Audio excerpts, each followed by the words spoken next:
far in his zone, proving that he is one of the greatest players out there, and you have to respect him. I still see Benji in the feed. I see Wolfiez. I see Kiriashi, who's way down in the feed right now, who has to step it up. Players like Nate, who just came in from the reboot round, who are also looking to prove themselves against the best of the best.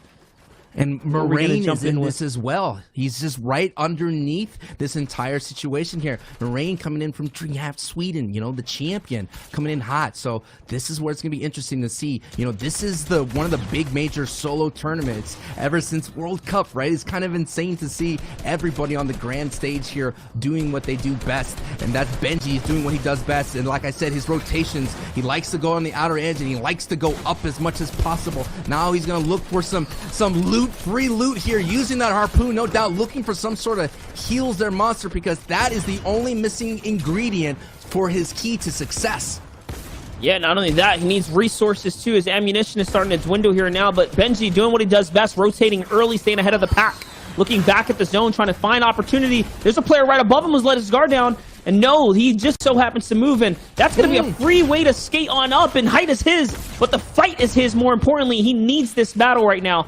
Trying to get in here. This player still has a little bit of room. He's on the run, but you can't run too far from Benji. Will Benji find it? He is. It's Lyzen who he was hunting down, the controller, console track, invitational kind of person, right? He qualified through playing through that, and Benji's on fire right now. One Elon still has the minis. Finally, a moment now to pop them. More. Just to get a couple tags, he jumps to the box, and no, Benji gets taken out. Gets too aggressive there. He gets too aggressive. Tiago gets out from one of the best players in the lobby, and we're taking a look at the overall chaos that's happening. And Snappy sitting right there, kind of parking himself right on top of someone's tunnel there. It's a great strat, especially when you're gonna fly right over, getting yourself to the front side of it. Taking a look at the feed, big names going down. Mongraal still in this, Tayson still in this fight. 42 points here for Snap, and he's looking to get more right there. See some fresh builds, trying to break it. And now he sees someone using that bandage bazooka, and that's usually the audio cue to say, it's time for me to attack monster. That's right, and he's using that shotgun as a wall buster to really soften up the build so he can find opportunity. And talking about it, he finds some soft builds here with the wood, and he just starts pulling up all kinds of loot. Nate's gonna fall there. Mobile player, he actually catches 2 for 1. The big special right there. There's another player on height. Snappy is being focused now. He has to decide to go down, and yes, he is going to jump down. He doesn't want to be on that kind of focus level here. Trying to pull in some gear from the zone. Sees someone back there. It's someone with a grappler. He finds it. It's a Nos. And now a Nos falls, and the grappler's his. This is his moment to swing things around and take height with a little bit of material that he has. It's do or die. It's the situation to be made, and he does. He goes up. He has high ground. Not a lot of material to hold it, but just enough ammunition to continue to pressure down the lobby here, Sancho. He can take this game with a textbook victory now. Textbook victory, Milan with the big hit as well, and Delix goes down. Clement is still alive. It's Milan. Clement, and we have Snappy on the high ground, getting that mega power grappler right there, and Meowscles pew pew, the loudest pew pew right now in the lobby. It's coming from high ground. Milan doing his best to protect himself, but that wall buster catches Clement on the low. It's a 1v1 situation. Can the power of the pew pew up top destroy Milan on the low? The low ground peaks are going to be a key factor here, Monster. Zappy doing his best. Out comes the harpoon. It's part 2 again of the harpoon. It's time to shine. He has to hit the shot right here. Milan is going to whiff that first pump shot, a big one, but he hits the second one, making up for lost time here. Now using his stone so beautifully in the right-hand peak. Textbook from Milan on the low ground peaks, and Snappy loses with the lead. Start to pop up, which normally would be a concern for someone like Chavix, but the early elimination is really going to put him up there. And you talk about the Storm Surge, you talk about how many players are up. I think what we're going to see is definitely Surge in 5th zone, but we are definitely seeing players play a little bit more aggressive here in Game 3. The halfway mark, essentially, for today.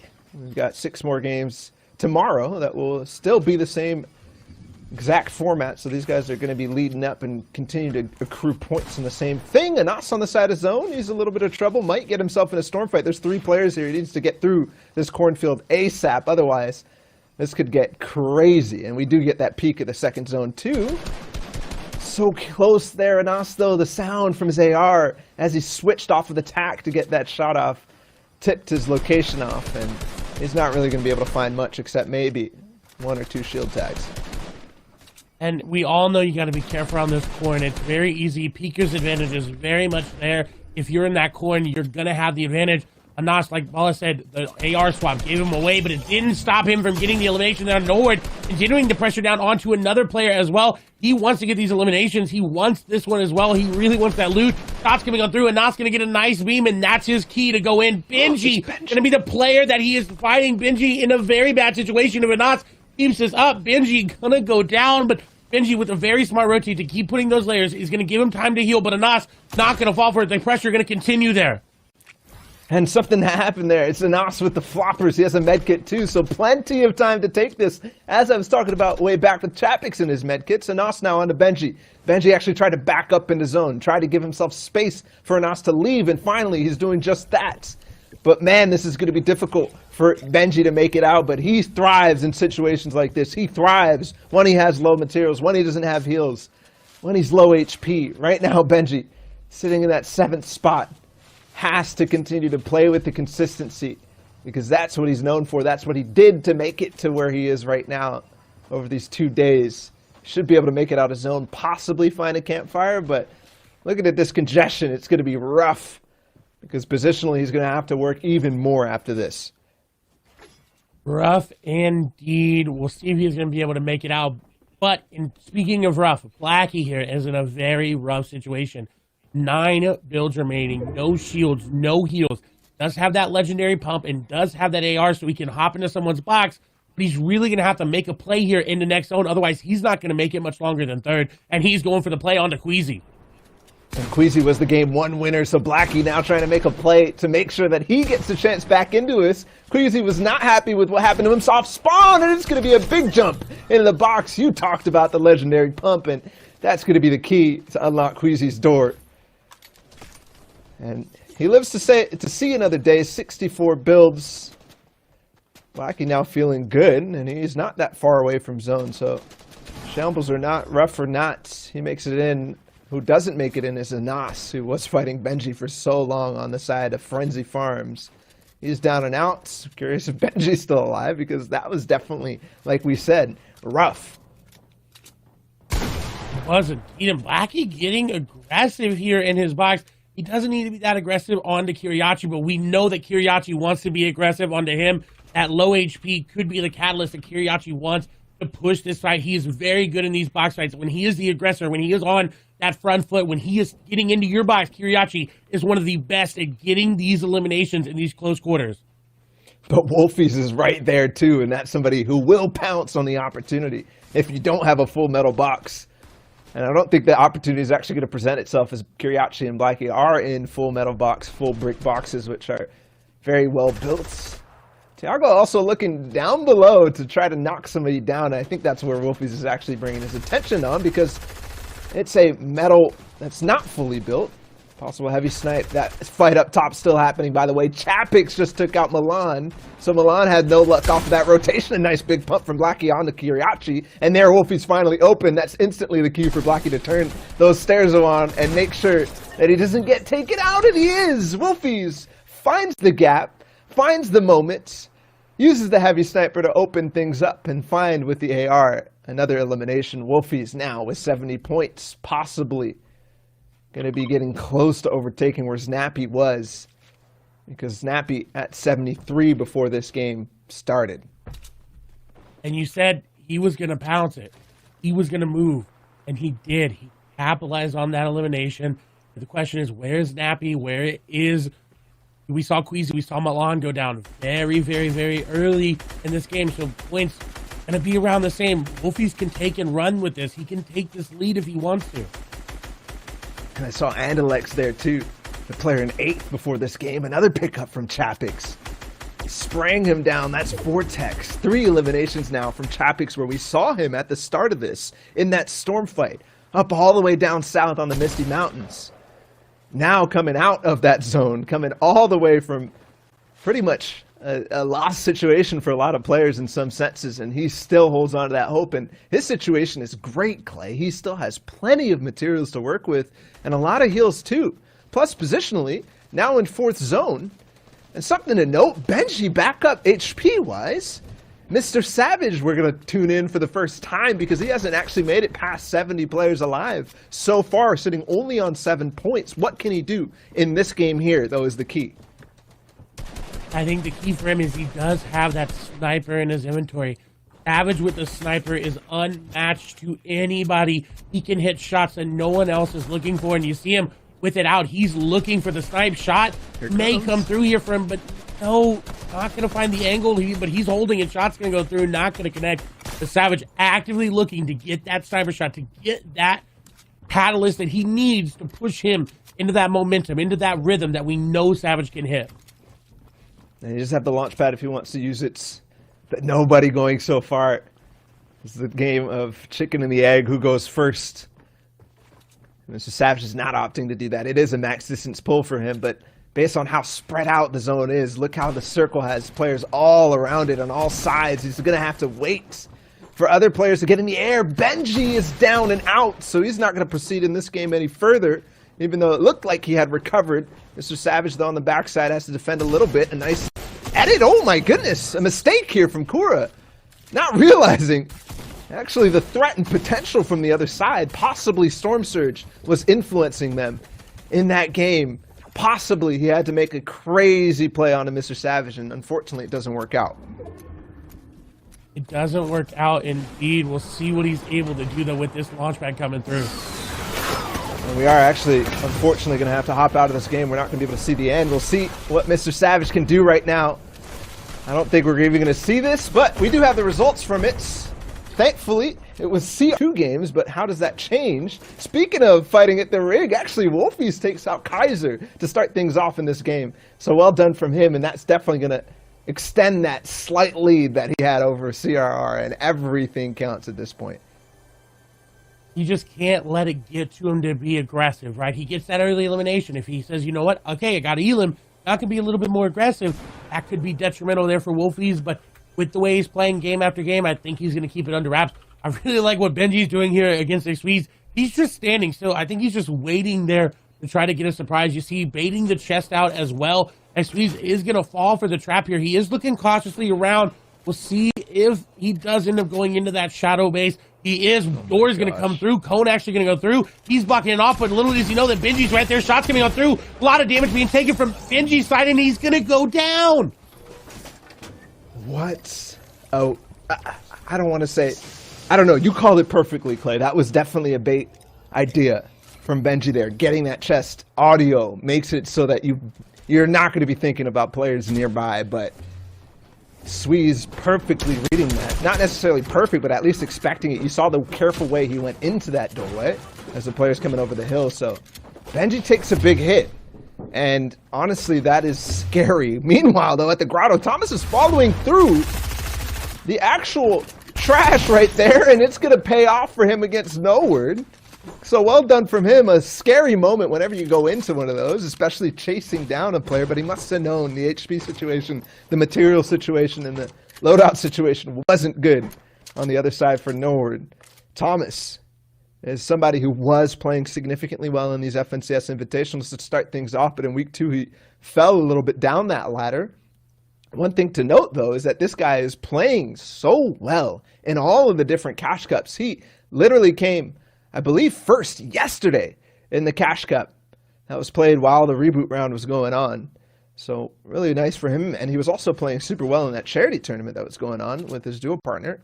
We are seeing now switching perspectives a couple times in this game. Moki switching drop spots. She's all the way on the other side of the map from where you would expect her to be. And with 3 points, I think that she's looking for basically what Zeke was talking about, a moment of clarity to reach on in these next couple of games. And this might be that for her. She does have much better loot than we've seen her come out of these POIs with before.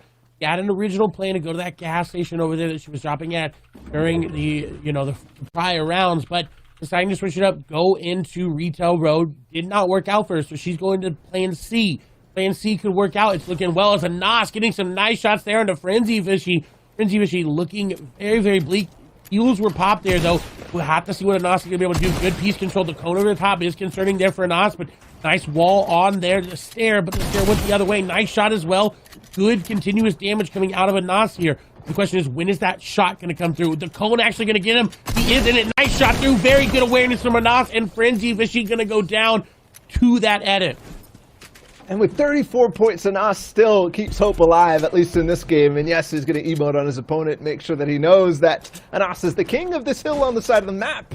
And I have to commend Anas for that fight. Everything looked so good. I mean, the first thing that he did in that was fantastic was how he was staying close to the walls, making sure those angles from his opponents were very difficult to actually find any significant damage.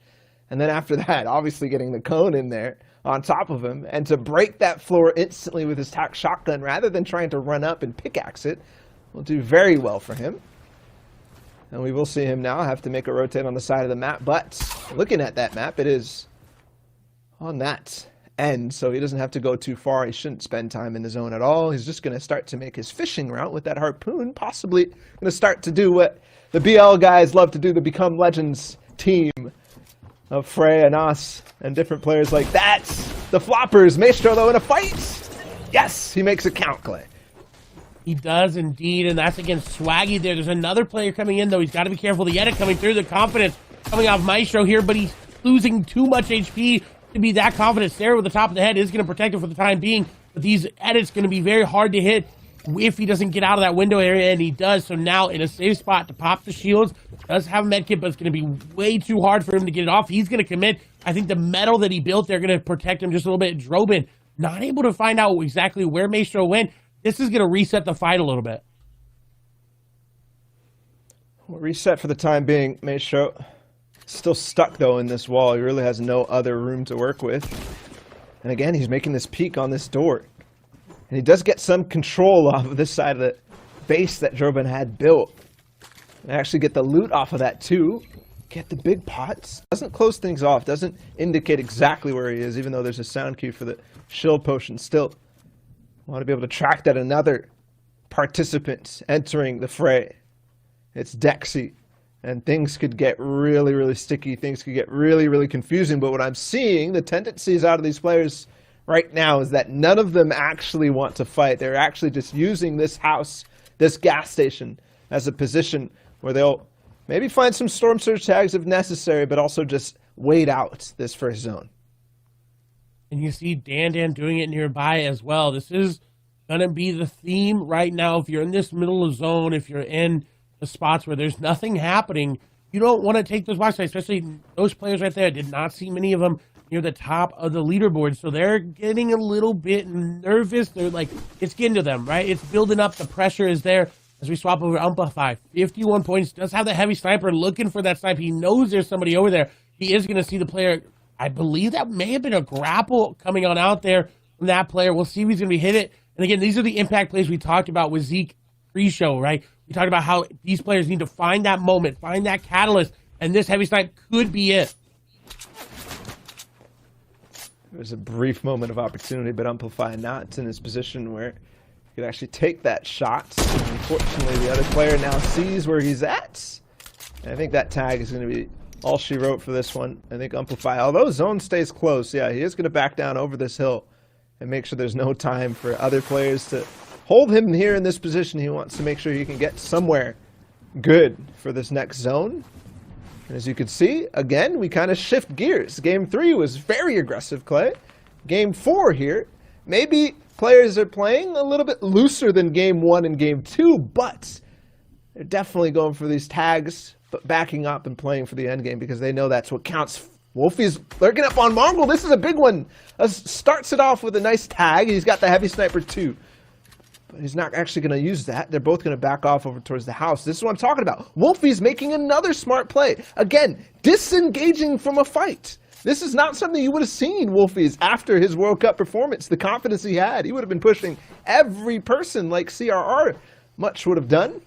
And in duos, it was the same way too with Lecce and Wolfie's. Pushing every fight and not necessarily disengaging for moments like this. But this is key for Wolfie's. And one of the reasons I think not only are we seeing him at the top right now, but we might be seeing him at the top after these 2 days of grand finals.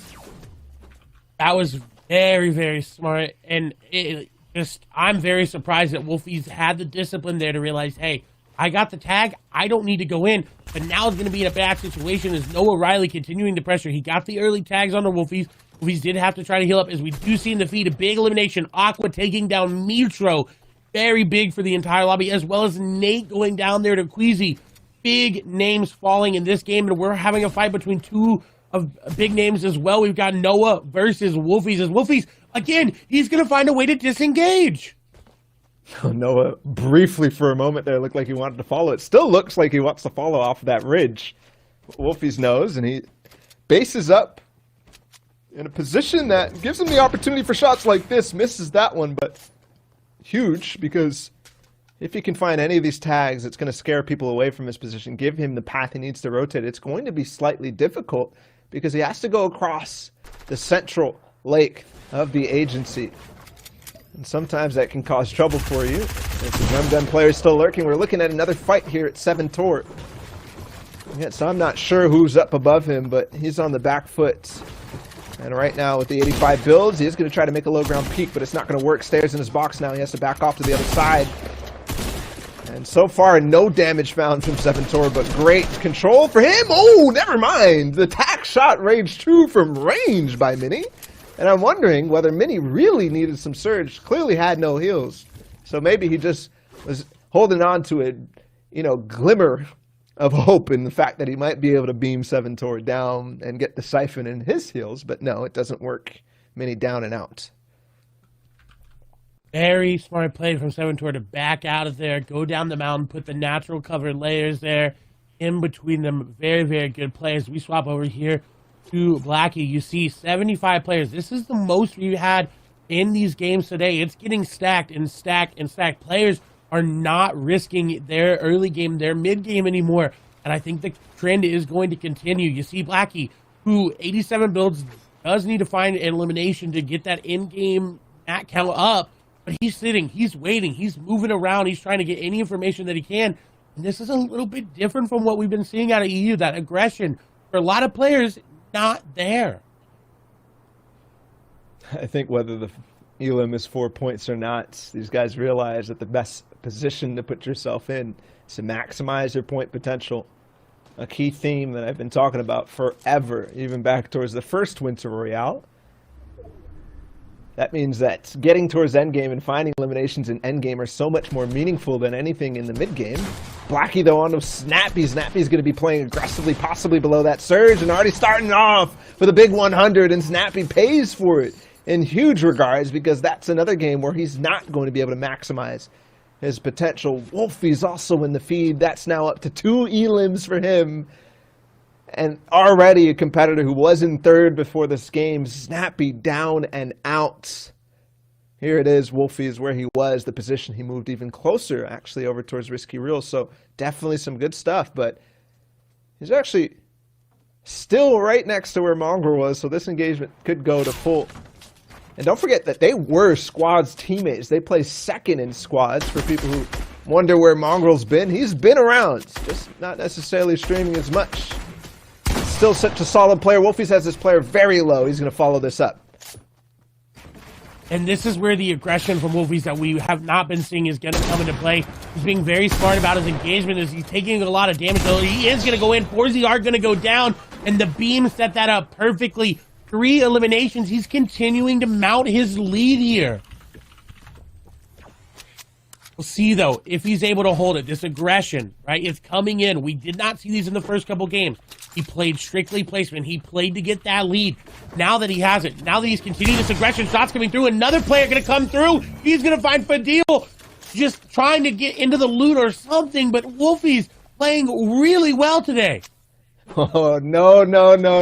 This is not what I want to see if I'm any other player here in this EU lobby. I do not want to see Wolfies with back-to-back-to-back eliminations in the feed, making things work, because if he starts heating up and he's also playing smart and controlled, though we saw a glimpse of the old Wolfies in this case, that is a scary sight. He might already be starting to mount a response to what CRR did in the last game, the 10 eliminations. Wolfies now up to 4 before even this third zone closes, and before we even get close to where the end game is. And the question is, how is CRR in this game? Where is he? Eliminations wise, we haven't seen much of him in the feed. Is he mounting a performance like Wolfie? Is this a dual performance that we can see happen? Because right now, if this goes unanswered, if no one is able to mount a performance like this, Wolfie's going to be in a very good spot as we see Mongraal falling to Tiago there on rotation. A big elim there for him. I think that's actually the second time we've seen Tiago take out Mongraal, so maybe he needs to make an adjustment on the way he rotates next to Tiago. I did see also Queasy go down, who was still sitting in 6th place after that 3rd game. So that's a big name too. Wolfie's another one. On to Noah. Things are starting to mount. My goodness, is he finding... He just barely got his way in the zone, and he already finds a big one. Again, Noah's such a strong player. They had that brief engagement on the side of that when he was back over on the other side of the agency. And he follows it all up, and he gets that elim. Here's the 3rd zone. Here's the 4th zone, actually, I should say, where it's revealed. It's actually going on that mountain down in the southeast of the map. I believe we're actually going to be looking to players near that. Moki, remember, she was dropping over to Salty Springs. Yes, she's on that south side. Pretty distant rotate to go. And we're not seeing players move at all, which is scary. Moki gets a good crack to start things off. Another one, the 27. She actually might make it work, and she does. Yes, Moki survives the onslaught from Pink with that burst AR. And she's going to be moving forward now, happy that she's still alive in this game. Gets another elimination in the books. And possibly now going to find another one, the player in this box. Looking to see if there can be some spoils here for Moki. Very good tracking there for her inside the box, able to find the player through the stair. Nice build down as well. She's using HP. Effectively, she's not going to have much to heal it up. The RAM boost was set up. She needs to get out and away, and she does with the continued pressure here. She's running out of hard match. She's in the box, but the stair actually going to protect her for the time being. Moki, 31 HP. I don't think she's going to be able to get out of it, as Kylie going to take Moki down. A very good play to keep the pressure up. Yeah, but that fight in general was just so difficult. I mean, you see basically this entire section, which had so many people right next to them, completely vacated, gone. There's nobody here. Kylie opts to take that fight, and he's going to pay for it because he's not going to survive the next couple of moments here. Aqua also holding somebody else on the north side of this. A big storm fight unfolding on the Frenzy Farm side. That could be where Wolfiez was, and he did pick up another elimination. So potential now for Wolfiez to be in a big storm fight. That's scary for him because, yes, he got points. Yes, he got himself pushed up in the lead, but definitely not in that placement form. And that's the kind of thing, as Aqua does pick up Tiago. That was where Wolfiez was, right next to Tiago. So nervous now for Wolfiez because he might be getting a little too loosey-goosey, too aggressive from what he was in the first 3 games. And I think that was set up by that early elimination, by somebody landing on him. They've challenged him. His rig is at stake. He's able to defend that. And now he's like, okay, I can push this aggression into mid, into late game. We'll see. We'll keep our eyes on that elimination if he's going to be able to do something. Aqua, though, with Sky's loadout. First time we'll be able to see him go to work. He was another player starting to break up into that top 20, into that top 30. Couldn't remember exactly what place he was on, but this is a player we all know we cannot count Aqua out this early on in the tournament. And it was a rough run for the Invitational for him so far. I mean, barely made it into this stage in week 2 and had a middling performance in week 1. Wolfiez is alive still, and he's still W King. He's got heals as well. A flopper, if he really needs to make this work, he's going to dip into Storm a little bit. And yes, this is an ingenious rotate, but he does not stop there. Oh my goodness, Wolfiez finds Fant to try to make a crazy rotate. And now he's a little bit in trouble because zone moving. There's players down below him, but he layers right up. He's going to be able to tunnel his way in, but only 11 builds, Clay. That is not where we would expect him to see. We talked about how great he was playing placement-wise, and now going to go down. This is shades of Wolfiez. We did not see it all today, going down so early, not playing for placement, got way too aggressive. We're going to have to see how he comes back to it. And I did see, as we hop on board with Scully, I saw Milan, who was in 4th place before this game, and I also saw Andalex in 7th. CRR was in 2nd. They're all grouped up at the bottom of this hill, so Scully has an opportunity to have huge impacts on the leaderboards at the end of the day. Wolfiez clearly pushed his way up. Even Janice is in here, who was in 5th, so So many players still alive at this stage of the game, though. What can Scully offer? Because on 40 points, he's still possibly in the pack, in the running for this, as he picks up Teak and Alex also on the MXR. And Scully, this is the game that can start to ramp him up. If Scully gets going, if Scully gets that momentum in his hands, he is so good at keeping it and rolling with it. We'll see if he's going to get it. 3 eliminations. Zone is pulling away from him, though. He does have a launch pad. He is near the low ground, though, so he could easily recycle one as he's looking for eliminations. He is going to find shots. He is going to get elimination there onto Anas as that launch pad was used. He's going to go ahead and just try to beam this player out of the air. Fortunately, not able to find it. Has to use his own launch pad, but a very good play there to look for those eliminations to continue to keep him moving up the point threshold. And this is key for Scully, somebody who had a legendary run through the DreamHack Open qualifiers, but did not make it all the way through with the semifinals. Same kind of story in FNCS duos for him. But when he makes it to the grand finals, he does so well. Definitely was a story that we followed all the way through the duo portion, because they clutched up multiple times and then made it really work for them in the grand finals. Scully now starting things off with a nice pick-off. Now layering up Moraine in this, Mr. Savage in this, 2 grand final winners of DreamHack. The solo competitions. Thomas HD, who we started at the beginning of this game, started off so strong. And Alex still alive in this game. Aqua as well, Airwax. So many big names. Who is that on height, though? I can't quite see. It's Janice, yes! And you talked about him having that potential to win the game on high ground. The issue for him is the players grappling, launch padding on up, and Alex getting very close to high ground. Has got to be careful about that. His HP is very, very low. We see Aqua just sitting there waiting in the middle while Scully's looking to launch pad here. He looks like he could go for high ground, but quickly avoids it. Does not have the builds or the HP to really challenge it. But you know Scully's not afraid to do that. Gonna get a nice mid-ground tarp here for him. Does get the chance to pop the flopper as well. This is good for Scully, but what is concerning is his 6 builds remaining. His Aqua is now on the high ground. Surprise, surprise, it's Aqua again. The story that we always see is, where is Aqua? When it comes to grand finals, when we look at 7th zone, he's always here in this spot on height. Again, Aqua with Sky's AR, with the grappler too. 3 eliminations as well. He's definitely starting to roll, and I don't think he loses games from this position, Clay. I think that this is the chance for Aqua to possibly catch up to Wolfiez up at the top of the leaderboard. It definitely is. Whether it's the Sky's AR, Brutus's minigun, it does not matter here for Aqua. He has got the high ground, and you know he knows what to do with it. Taking down Amplify, eliminations rolling in, going over old builds. This is set up perfect for Aqua as Mr. Savage goes down to Thomas HD. Aqua doesn't need high ground. He says, you know what, I'm going to go down for some mats. Player was right nearby, but he's got to be careful about giving it up. He says, you know what, I've got a grappler. He gets another one too. Yes, that's Lizen. Perfect play from Aqua. Yes, he doesn't have the mats. He didn't find it. Might find some now. Yes, and the drum gun too, but Op's not even to take it. He doesn't need it, because with what he has, a couple still builds remaining, but also the grappler, and with old builds in the way, possibly even going to take over towards that. Thomas HD just goes, no, he's still up. Scully also getting beamed from high ground. Jan is still up in this game too. What is going on? Yes, another one for Aqua. Top 3 now. Aqua getting everyone. Scully in the game, though. It doesn't even matter. It seems like Aqua is running away with this. The points are what he needs. He needs to keep going with it. 87 points. So many up for grabs here. The Victory Royale. 2 more elimination shots coming through here momentarily. This player trying to challenge for high ground, but I don't think they know it is. Shots coming through. Janet's going down. It's Scully. It's Aqua for the Victory Royale. Aqua dropping down. A lot of damage taken. A lot of damage down. Aqua, though, with the shotgun shot, could have put it back in his favor, and he does. 8 eliminations. A Victory Royale there for Aqua.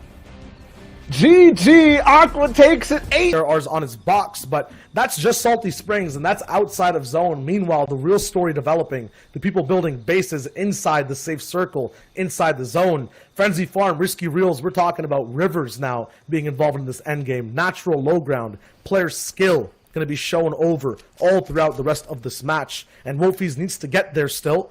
We're following him, but he has a very tricky path in finding a good base and holding a nice spot.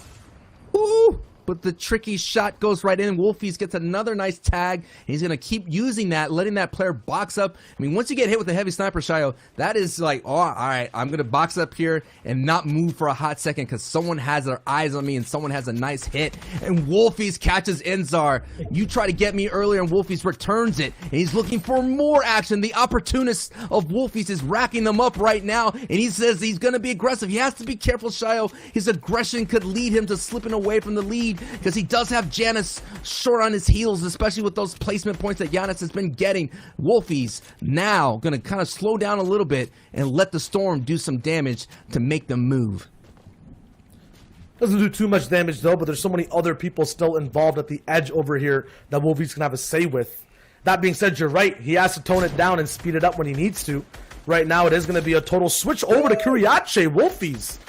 The decision making, did you know he was that low? Just keep in mind that every single individual here, Moki, Kuriache, Wolfiez, Ensar, CRR, they all were at the same point of lines in position, moving towards the zone, but they're all in different health pools now, all in different situations, because they're using their brains very differently. Wolfiez is disassociative. He doesn't want to be next to anyone.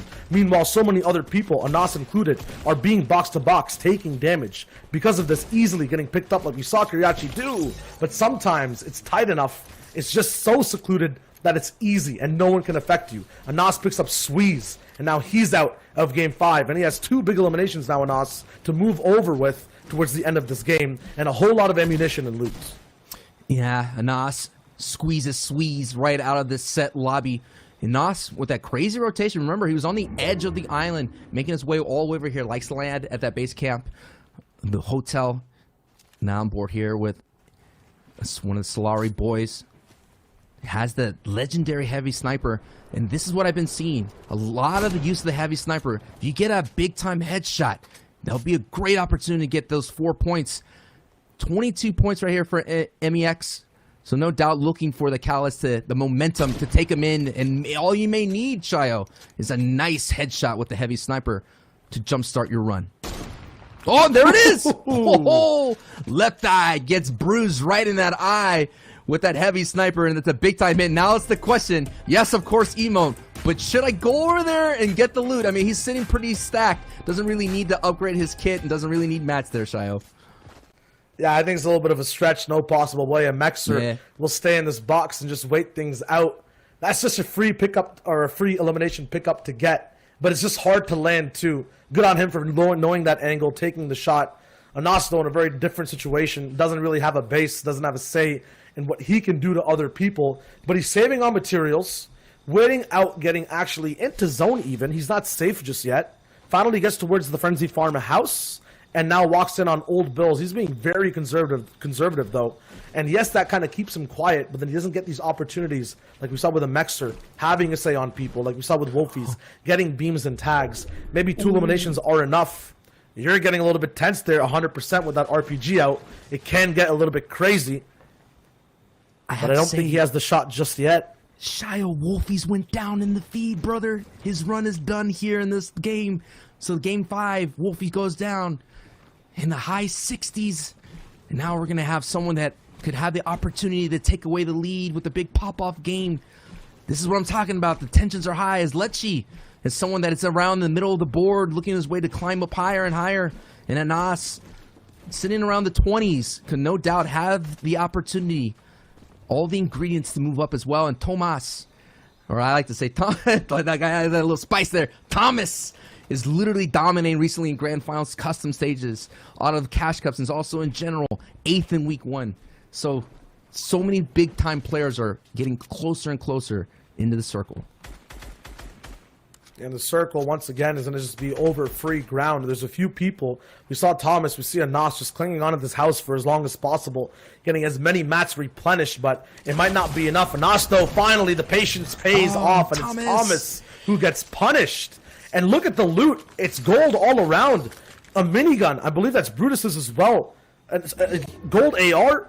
Pump shotgun, he is set now. He was almost shambles in terms of rarities of items, but now he's looking so good, and he has momentum in this game, Sancho. He's just ramping up. Lecce, meanwhile, he's in a completely different headspace, not close to the zone, has to fight his way off to the next portion of the competition, and he does, as Diablo that gets sent back to the underworld. Diablo getting just getting exercised big time there by Lecce there. And Lecce, this is you know, did really well in the qualifying round. Did really well in week 2 as well. You know, that's what I meant. He did so solidly, and we're expecting a nice performance as Moraine gets an elim on Mage. So this is where it is. I mean, this is where that professional attitude, that mental fortitude could be a big factor in letting you get to the rest of the ride here, as Styler is being pressuring Lecce, and Lecce is doing his best to survive that fight there, Shio. Yeah, Lecce getting bullied by Pocket C4s. Never actually see them all the way this far into the game, but possibly 2 used over there. Might have been a cheeky strap, but doesn't pay off. CRR, though, just look at the zone, look at his position. Everyone conservative waiting at the edge. You'll have setups like this then. Joe Bond getting taken out. The squad's god now. No teammates to help him and no life to live for this game. Chulek's taking out Vibes. I don't think CRR's done yet in this position. He has a long way to go here, Sancho. It's pulling all the way up to that big hill near Risky Reels. If you're up there late and people are already built up, it might be impossible to play out the rest of this game. Yeah, CR has to make a decision here. He does have a pad in his inventory, or he's going to wait to use a community pad. He could bait the pad out. So many options for him, but regardless, he's going to have to make that move all the way north. We're taking a look at the rest of the circle. We're seeing where everybody's kind of posted up right now. Tayson is getting some damage from Aqua. Aqua is going to go to the high early there as Anas does get tagged. He's trying to make that rotation, but it wasn't enough. Just a little bit of a tickle right there as Anas there. We're just keeping an eye on him as Lecce picks up an elim in the feed. Things are going to start heating up here, Shio. Every time I see Anas do a double edit jump pump, I know something good's going to follow up right after it because he hits big shots. Going over for a little bit of control of the builds that he has in his box. Doesn't see much just yet. It's not a moving zone, but it feels just as tense because this is all about survival right now. Storm Surge might not be up, but the positions for a lot of people are slightly outdated. What a combination from Anas. Takes out Noword. Once again, he doesn't get a chance to play out the rest of his game. He got taken out by Benji earlier on in a very similar position and time. This time, Anas with the classic RPG pump combination now only has 1 left. Where will he use it? Not sure. Finds another little cache of items to just get up a big shield to top him off to 200 effective HP. Things are getting stacked right now as Anas is starting to make his way. 60 points so far in this day 1 here, the EU Grand Finals. Looking really well, and that rocket shotgun combination is working really well. And now we move on to the first time 6 zone here. The rotation is going to push us all the way north. There is a bit of a climb here that have to deal with. Not too scary, but Anas is sitting really pretty right now, especially with that pad in his back pocket. He's just winning things out. Needs to just keep his materials in mind. Another trap set over here. RPG pump combination. It connects, and Anas once again onto Clement. Gets another refresh, another RPG combo. This man is setting things up on some of the best players in the European region at a time where pressure is so hard to divvy out, to put down. But now he has to move. No more box-to-box gameplay. We're in the moving zones here, Sancho, and people are flying straight in.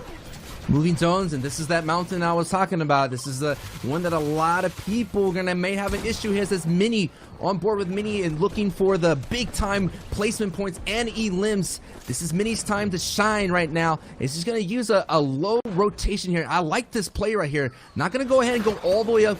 I'm going to risk that possibility of maybe sticking to the low side of here of this mountain. Don't want to use so much of those resources because Mini does not have a lot of material to work with here, but does have a lot of bullets. Looking in the backside, using that harpoon, did get attacked for 75 and upgraded themselves to the heavy sniper style. So many people are tagging right now in the back line of the storm. Many looking for that jump shot, looking for that launch into higher up at this board.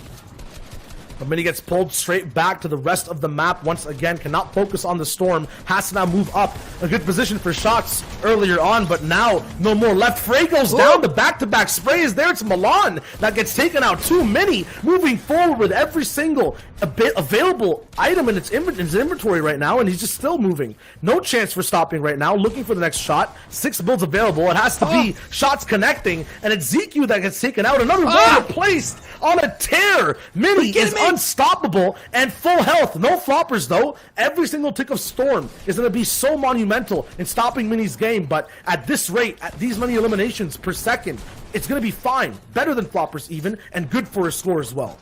Mini is feeling litty right there. Literally started this entire match with about 10 points. Now catapulted themselves with 46 points and has the opportunity to get the victory royale. Doing some nice tarping right there, Shio. This is the thing that I'm talking about. The jump, the catalyst to get you to turbo boost your way up the board. And Giannis is popping off as well. But we're on board with Anas. Anas has a lot of opportunity here. Doesn't have any rockets. So no doubt hoping that he could find some to knock out the high ground.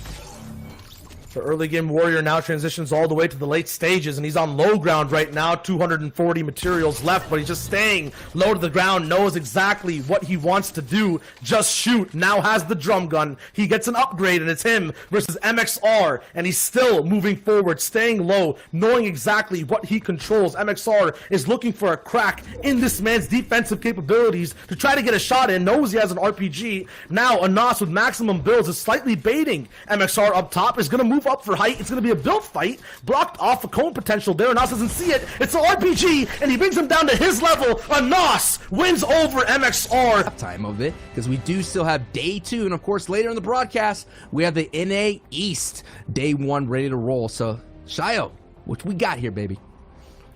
I mean, it's game 6. We're looking at the drop down once again. I'm talking about the zone right now. Kind of central, but this time going towards the southern side. I was about to talk about this situation right now. Anas might be staying at home for a long, long time. Just because the zone could pull somewhere down here. You won't have that much of a trek to move towards like last time all the way to Frenzy. That might be very good for him. At the same time, might limit him on how many eliminations he can get in the mid game, as he won't stretch. Eliminations are one thing though, Sancho. Placement, a big other one. Janice kind of using that type of situation to get up top on the leaderboard. It's so important for endgame.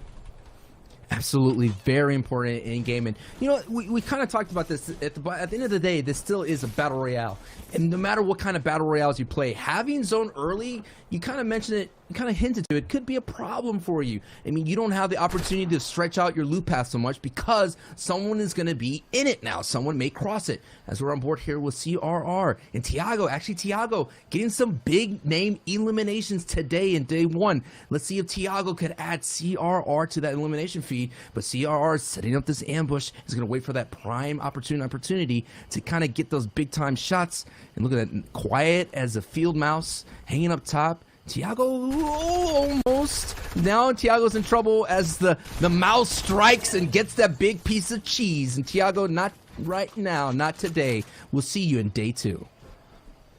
Yeah, Tiago now, you mentioned it, is one of the last games for a lot of these players, and we'll see these potent strategies of patience basically played around the entire map. CRR obviously just doing it on a sole roof very early into the game.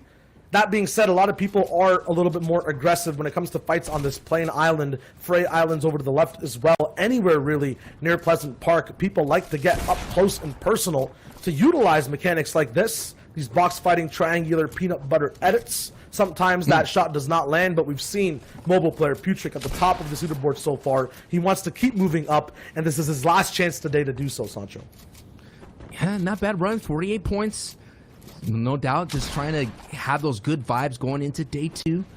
Sitting here running low on the ammunition now, but not running low on the damage. Does a big tap with 40, goes right in and finishes Noah. And Noah has been having some success here, but now Putrick has to be careful here as Ensar, which we saw earlier in the cast. And Ensar will be the one right now to once again try to infiltrate someone else's game plan, be the third party in someone else's rotation or game. They won't actually find that much success in the early shots of this fight.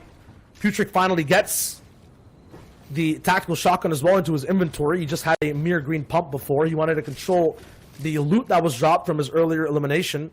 Although in doing so, Ensar shielded all the way up. Now, while that fight goes on one side of the water, we'll see Anas actually taken out by Frenzy this game. So the winner from last game will now not have a chance to really further his spot overall in the leaderboard. No placements divvied out, no elimination points. Anas is now frozen in time while everyone else starts to move forward. And Frey, the owner of Frey Islands, hearing a ruckus. I think he got tagged a lot by Putrick, so he's going to have to chill there in that airplane crash site. And now Putrick right now, with no shields, uses his last opportunity to heal up right there. So now it's a matter of just getting the shots down. Low on ammo as well. As looking in the feed, CRR does get down by Vidal. So no matter what, even though this is almost like the tensions are high, big-time eliminations are happening in this game. And now Frey, Putrick, and Ensar are having a little standoff here waiting to see who makes the first move. That's kind of the landlord of that entire area. Frey comes by asking what the heck is going on. Meanwhile, somewhere, the grotto, we don't see too much action from, and Solo's really at the drop spot. People just like to disengage. It'll be Noka moving in. Has Brutus's minigun, has the vault key card as well. No one's opened it, and there's no one really camping beside it right now. This was a quick kind of extraction. He will be the one, though, to have the opportunity to go back in, and it's Thomas once again taken out by someone he can't see, and now Noka really puts on the flames. He's looking to get this next elimination quick. A launch pad put down inside the grotto to move in space. I mean, interesting kind of development for Noword. I wouldn't blame him though, Sancho. He's been eliminated now 2 or 3 times with launches in his inventory, with a lot of materials, with the best guns. Never had a say. I guess you have to use them now in the early game. You gotta use them, man. If you don't use them, it was a waste right there. But Maestro is not having a waste of a day right now, doing really solid out here in Frenzy Farms. And now we have a classic box fight situation. Nice little stair flip right there. He's getting a little bit closer into it and have an opportunity to kind of just pick his way right through. Not overly committing right now, letting the weapons do the talking for a bit. It's a nice little reach into it. We see a lot of different box fighting play styles play out. Some people like to get right up there with the pickaxe, but you have to be careful you get edited on. So Maestro is taking his time, using the harpoon. We've been, that's a weapon that's been kind of like the underdog use here. It's been a big time player in a lot of play styles. As Maestro gets out of alpha, train hard goes down, but that's what I'm talking about. Like the harpoon there, it's been kind of like it's been being used a lot here in day 1 here of the grand finals, making a big time showing. It makes passive players kind of get on that active side of their fights because they're just kind of trying to see exactly where the openings are in your gameplay. Right. When you're using a harpoon, the recharge time on either switching items or waiting for that spike to come back to your weapon, it gives that player an opening. If they're playing defensively and it's working and you switch them on the offensive, like we just saw right there from Maestro, you can get into a 50-50 position. If it's what you wanted and you planned for it, you end up winning. Right now, though, Putrick still held all the way back inside zone, boats all the way around, actually breaking off his base, getting up close and personal. He's going to look to hopefully end this fight. Has a medkit to prolong things, but he might not have to use it if he gets that tag, and he does. It's Kaiser actually going down. Oh my goodness. Kaiser showed up with the boat. He was boating his way right into that fight, using it like a tip of the spear there to get Putrick kind of frazzled, but it didn't matter. Putrick was able to turn the tide right there quite easily and capsize Kaiser's run here for the rest of the day. I'll see you in day 2 here aboard with Genji's Moki. 9 points. Still, regardless, I have to say this. The gamer dad in me is going to come on out. Everybody's doing well here. You're one of the best players in the world in your region. No matter what happens here today and tomorrow, you got to hold your head high and know that you had a great ride. But Moki is going to try to continue that ride today. Getting up a little bit closer here, 9 points. Some nice pressure on these fresh wood builds. Now we have a little build fight. She has great materials, great resources if this fight takes a little bit longer. As the storm has about 2 minutes, and there's no one in sight here, Shio, to third party this. And both Moki and Shade have a big chance. This elimination here, even this game, could mean so much to them with the next 6 that are going to be playing tomorrow. If they just have a slight pedestal to boost themselves off of, if it's just slightly higher than their overall points, it'll be so good. A ramp actually blocking Moki from following through at the same speed that Shade kind of escaped, and now she'll have to look through these trees to see exactly where he went to, chasing him down. A higher elevation, the launch pad will move actually further and faster. And although slightly delayed, she stops right between 3 trees, gets tagged slightly, but now the fight breaks out. It's kind of even on elevation. The edits and damage are there too. Let's see who wins this one out. Mookie showing why she's one of the best players in the world and has Shade on the low health right now. Mookie on the official broadcast showing what she does best. The big flick of the wrist right there and gets a nice hit with the pump. And Mookie ride continues on. And you can see, you can kind of feel that ease of release right there. The way she's jumping around, feeling good about it, making sure no one gets some tags on her. Now, we're on board here with Mongraal, who's been kind of walking around here in Salty Springs. He's going to need some pop-up games here very soon in order to compete for those placings. And that's a big-time pop of 126. And Bandale goes right out of the server. Vidil's gun's apparently not working. Them themselves are also scared of the potential that Mongraal has in these box fights. He gets the easiest pickup I've seen coming in. I think he was reloading, moving into that box. But yeah, Mongraal, Mitro, Moki, it's all about the M's right now. We're following them through. It'll be Mitro hunting down Trulex at the moment off of a disengage. This will get Trulex very upset. Might see a hold over here, but one thing that can break the hold, one item in the game that only one person can hold, it'll be that grappler. It'll be Sky's loot, and Mitro has it. He's looking for his next opportunity to both reposition and deal down damage. It's the second zone, 67 people alive, the last game of Europe. This is everyone's last chance to get any type of points onto this leaderboard. Absolutely, and this is not the person you want to see with Sky's loadout. He's going to have a nice opportunity to do what Aqua did earlier in the broadcast. And I think that, you know, we got to keep tabs on Moki. Moki has a lot of floppers as well. You kind of mentioned a little bit earlier, not a lot of strong flop plays making, but I'm expecting Moki to kind of utilize that. And here we go. The old school classic Bush play here, Shio. Yeah, this is not a Chapter 2 Bush either. This is a complete Chapter 1 strat, and Mitro just always knows naturally where the player will try to escape to. People always say it's a 50-50 where you're going to put that ramp, but if you're just experienced in fighting, you know the position of where the zone's going to go, you'll know the best place to kind of stop players in their tracks when they try to retake the high ground on you. Mitro, with a very good decision, now can just catch up to the zone. The grappler lets you play around with time so well when you're moving around the edges of the circle. And now, with just a few more people going down, we might see a little bit of Storm Surge get into play as half and half continues to grow ever closer. Mitro, though, will be looking very good moving into that state of the game. Yeah, and every one of these players has the ability. They have it in them. They have that one full send pop-off game.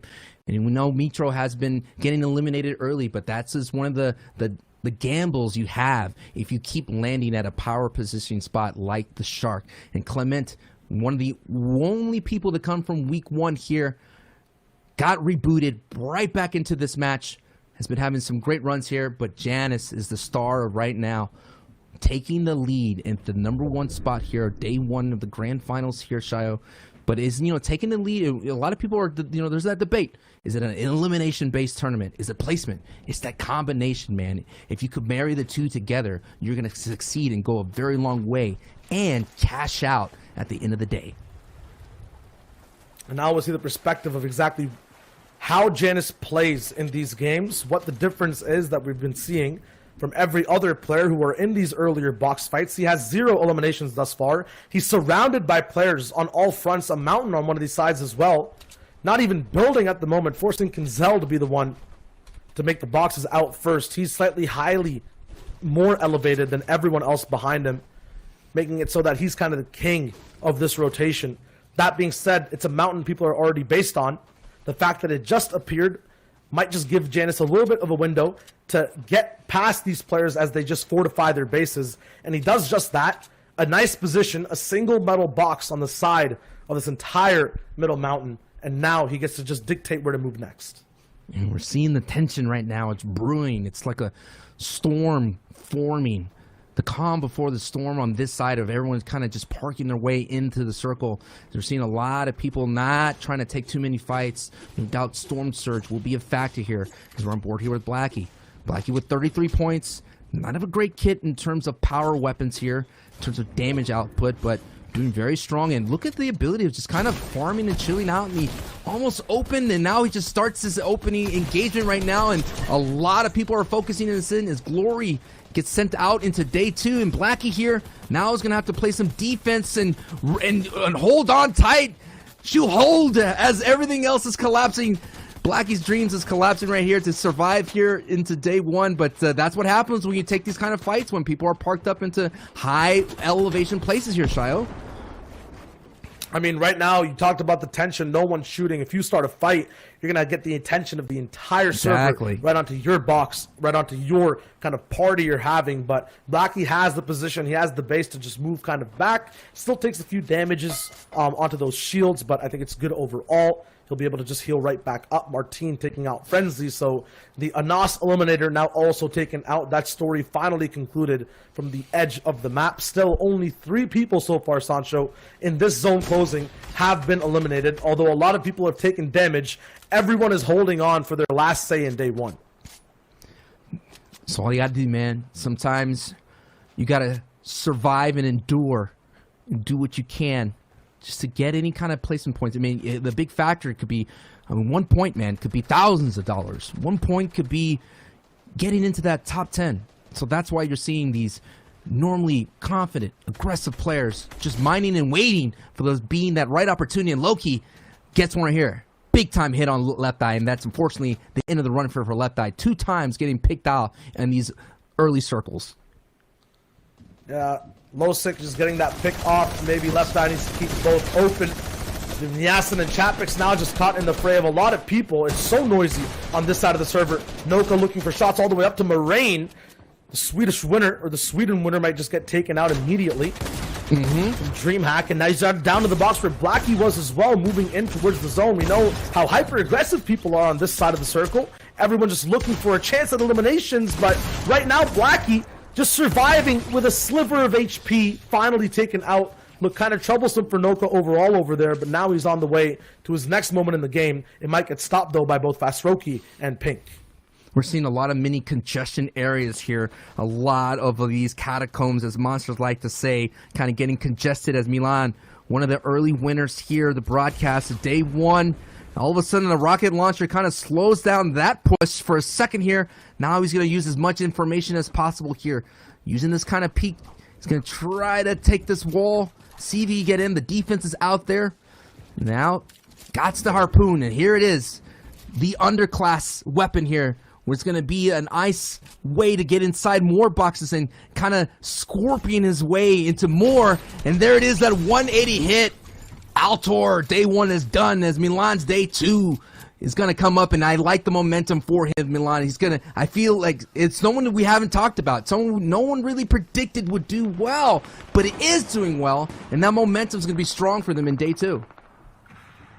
Yeah, I mean, so many other players as well to take account of. Amplify, who's kind of had a lead on the entire lobby multiple times, game to game, just gets taken out by the 1-star individual who ends up winning out these games. Frey as well, the flopper specialist, although in some of these end games, maybe in the top 5 as well from time to time, can't clinch out these wins. And it's not like he's playing Janice's playstyle. He's looking for pop-offs, not really consistency overall too much, even though he's getting there. 46 points, we know that's somewhere close to that top 50 slot towards 30th place. This game could push him ahead of everyone for a confidence boost that could mean so much. But you have to remember, this is the last moment that he has to have a say in at least half of his games. And he's halfway towards half and half zone as well. Will have to make the plunge, the dive to get there. No launch pad available, surrounded by really no one either. It'll be very visual when he makes this rotation. A lot of people will see him. That could be bad, but if he times it right, he might just be able to sneak in. He goes slightly earlier. Not many people in front of him stopping him. On the back, though, a few people see him move. That could make them move as well. Now getting caught by a few opponents, but no one's shooting just yet. It's a free rotation almost. A close tack might be a crazy man trying to break into his box. Frey, though, can just stop it. A 360 pump shotgun with an AR afterwards. Not sure if it was on purpose, but this is one of the issues of moving earlier. Grappler now available for Frey. We'll see if he can keep moving forward. Oh, that was Mitro. Mitro had the grappler, and he was making his way. That was the crazy man that was in the box. Now Janice is here in the cone looking for some beam opportunities. See if he can catch someone with their back exposed. And now he's looking for a way to rotate. The circle itself, Shio, went into the congested area. So there's going to be a lot of people who are going to be kind of up for grabs here as they're going to make their way. It's a little bit up in the mountains. Some people could walk. I'm seeing a lot of people making their way on the left side. There's only one person that's way out in the north side of the storm that's in shambles, as they say. It's going to be a very dangerous rotation from them. But as you can see, now a lot of people are just looking for those edits and trying to get these sliver of hopes to try to get some tags here. As there's 39 people left in the lobby. And Jadis gets some big tags on his Wade partner. And Frey is adios. And from Mitro all the way to Janice, this grappler just gets handed up the leaderboard.